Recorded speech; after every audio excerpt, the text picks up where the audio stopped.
میں تو لوگ یہ سمجھتے ہیں جو پیر صاحب ہیں، جو حضرت صاحب ہیں، جو بابا جی ہیں، جو درویش ہیں، وہ مولانا نہیں ہو سکتے، یہ بہت بڑے عالم، اور یہ اتنے بڑے عالم محار شریف والے جو پیر ہیں نا وہ ان کے مرید ہیں۔ محار شریف والے پیر فخر جہاں کے جیسے پیر مہر علی شاہ صاحب سیال شریف والوں کے مرید ہیں نا، اسی طرح محار شریف کے آستانے والے جو ہیں وہ فخر جہاں دہلوی کے مرید ہیں۔ ان کو اللہ تعالیٰ نے یہ طاقت عطا فرمائی تھی کہ آپ کے پاس جو آتا ہے نا اس کو بیان نہیں کرنا پڑتا تھا کہ مولا حضور دعا کر دیں یہ میرا مسئلہ حل ہو جائے۔ کوئی بیمار آتا اس سے پہلے کہ بیمار بولتا کہ حضور دعا کریں، فخر جہاں اللہ کی بارگاہ میں ہاتھ اٹھاتے، مولا یہ بیمار ہے اس کو شفا عطا فرما دے، یا اللہ یہ بے اولاد ہے اولاد کی دعا کروانے آیا ہے۔ یہ یاد رکھیے گا، یہ حدیث پاک ہے۔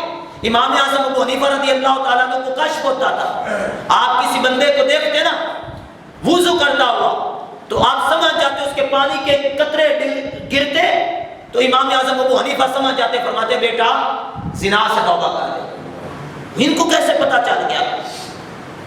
کسی کو دیکھتے تو فرماتے بیٹا ماں باپ کی نافرمانی سے توبہ کر لے، بیٹا شراب سے توبہ کر لے۔ آخرکار امام اعظم ابو حنیفہ نے اللہ کی بارگاہ میں دعا کی، مولا مجھ سے یہ کشف لے لے، تیرے بندوں کے عیب مجھ سے دیکھے نہیں جاتے۔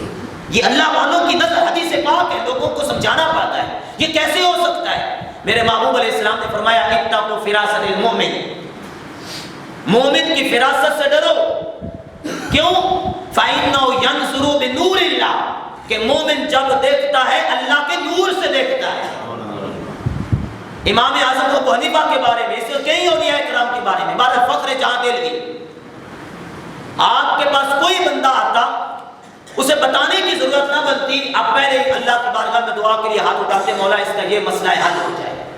آخرکار آپ کی شہرت ہو گئی، دلی کی جامعہ مسجد کے خطیب، اور جس اللہ والے کی شہرت ہو جائے نا حاسدین پیدا ہو جاتے ہیں۔ یہ آپ دیکھ رہے کوئی اللہ والا مشہور ہو جائے نا جیلس بہت زیادہ پیدا ہو جاتے ہیں، جیلس ہونے والے حاسدین۔ آخرکار بادشاہ وقت کو خطرہ ہو گیا، اگر یہ پیر، یہ درویش، یہ مولانا، یہ مولوی اگر ان کی معاشرے میں عزت بن گئی تو ہماری تو سیٹیں چلی جائیں گی نا۔ ہوتا ہے نا لوگوں کو، اگر یہ مولوی سیٹوں پہ آ گئے، یہ ہو گیا تو ہم کہاں جائیں گے۔ آخرکار اس بادشاہ نے فخر جہاں دہلوی کو بدنام کرنے کے لیے ایک پلان تیار کیا۔ دلی کی طوائفہ اس کو پیسے اور دولت کا لالچ دے کر بادشاہ نے تیار کیا کہ تو جا اور ان پہ الزام لگا دے۔ آخرکار جمعہ کا دن فخر جہاں دہلوی نے جمعہ پڑھایا، جمعہ کی نماز پڑھا کر باہر کی طرف جانے لگے۔ ہزاروں کا مجمع، لوگ سیٹ اپ پہ ہو رہے ہیں، دعائیں کروا رہے ہیں، سلام لے رہے ہیں، ہزاروں کا مجمع، فخر جہاں دہلوی جا رہے ہیں، راستہ بنتا جا رہا ہے۔ سیڑھیوں پر وہ عورت بن سنور کر جو طوائفہ وہ آ گئی اور آ کے کہتی ہے بابا جی سلام، السلام علیکم۔ آپ نے سلام کا جواب دے گیا، نگاہیں جھکائی۔ بابا جی وہ پرسوں رات، کل رات آپ میرے کوٹھے پہ آئے تھے نا، تو رات میرے پاس ہی رہے تھے، تو جاتے ہوئے مجھے کھوٹے سکے دے دیے۔ وہ میں ابھی دکان پہ گئی ہوں سودا لینے، تو دکاندار نے واپس کر دیے، کھوٹے سکے ہیں۔ آپ غلطی سے، پہلے تو کبھی کھوٹے سکے نہیں دیے تھے، اس دفعہ کھوٹے سکے دے گئے۔ اب ذرا سوچیں، یقین کریں یہ اللہ والوں کا ہی حوصلہ ہے۔ اور لوگوں نے معاف تو بی بی مریم کو نہیں کیا، بی بی مریم کو لوگوں نے معاف نہیں کیا، تو ہم کیا چیز ہیں۔ فخر جہاں دہلوی رحمت اللہ تعالیٰ علیہ نے نظریں چکا لی، اپنی جیب سے اصل سکے نکالے، اصل سکے نکال کے اس کو دیا اور فرمایا میری بیٹی یہ اصل سکے لے جا اور اپنا سودا لے لے، پھر کبھی بھی ضرورت ہو تو آ جانا، میرا در کھلا ہوا ہے۔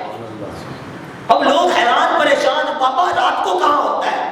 ہم بابے کو کچے پکے بھی ہوتے ہیں نا لوگ، جو لوگوں کی سنی سنائی باتوں پہ تحقیق نہیں کرتے۔ ہاں قاری صاحب ایسے، پیر صاحب ایسے، مولوی صاحب ایسے، ان کے بارے میں یہ باتیں سننے کو مل رہی ہیں، کچے پکے بھی ہوتے ہیں نا۔ اب وہ فوراً لوگ طرح طرح کی باتوں کا شکار ہونا شروع ہو گئے۔ تو فخر جہاں دہلوی رحمت اللہ تعالیٰ علیہ نے فرمایا میری بیٹی ایسا کر، یہ اصلی لے جا، سودا لے لے، پھر کبھی بھی ضرورت ہو تو آ جانا، فخر جہاں کا در تیرے لیے کھلا ہے۔ اتنے لفظ بولے تو بابا جی تیزی کے ساتھ آگے چلے، اور جب تیزی کے ساتھ چلے تو وہ عورت سکتے میں آ کے وہیں گر گئی۔ کچھ دیر کے بعد اسے ہوش آیا تو بھاگتے بھاگتے پیچھے گئی اور آگے جا کے ان کے قدموں میں گر کے کہا بابا مجھے معاف کر دے۔ بابا تو کس مٹی کا بنا ہے، کس مٹی کا بنا ہے، کس صندوق سے تیرا وجود بنایا گیا؟ بابا بتا تو صحیح۔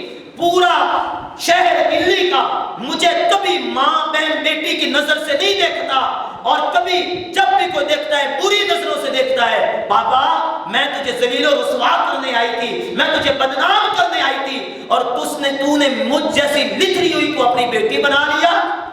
بابا تو کس مٹی کا بنا ہے؟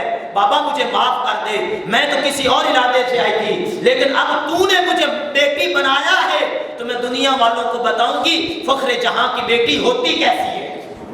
بابا میں توبہ کرتی ہوں۔ اس نے اپنے سر پہ چادر پورا اور کہنے لگی بابا اب تو میرے گھر آنا، اب تو اپنی بیٹی کے گھر میں آنا، اور وہ بیٹی کا گھر اب کوٹھا نہیں رہے گا طوائفہ کا، اب وہ مصطفیٰ جان رحمت کے مذہب اسلام کی مسجد بناؤں گی اور لوگوں کو بتاؤں گی فخر جہاں کی بیٹی ہوتی کیسی ہے۔ میرے بھائیوں یہ حوصلے ہیں، یہ اللہ والوں کے حوصلے ہوتے ہیں۔ اللہ والوں کو اللہ کو حوصلے دیتا ہے، اپنے طرح حوصلے پیدا کیا کریں۔ چھوٹی چھوٹی باتوں پہ جواب دینا، لڑائی جھگڑے شروع کر دینا، مخالفتیں شروع کر دینیا، یہ نہیں ہے۔ اللہ والوں کو وہ رب نے حوصلہ عطا فرمایا ہوتا ہے، کسی اور کے پاس ایسا حوصلہ نہیں ہوتا۔ اللہ تعالیٰ ان اللہ والوں کا سایہ ہمارے اوپر سلامت رکھے، آمین بجاہ نبی الامین صلی اللہ علیہ وسلم۔ بسم اللہ الرحمن الرحیم۔ اللہ اکبر اللہ اکبر اللہ اکبر اللہ اکبر، اشہد ان لا الہ الا اللہ واشہد ان لا الہ الا اللہ۔